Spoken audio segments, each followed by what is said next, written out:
บ่ได้ไปหาเพราะว่ายากงานที่ท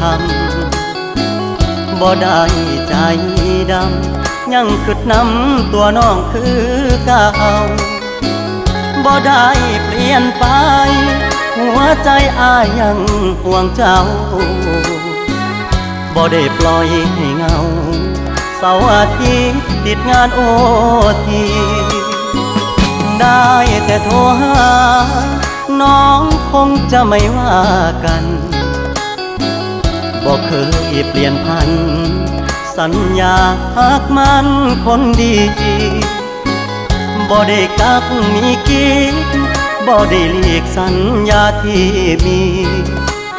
ย้อนงานยุ่งอีหลีคนดีอย่าเครี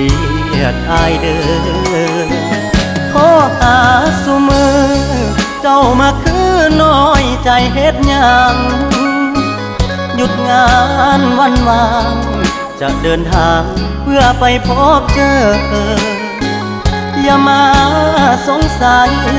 ว่าอาย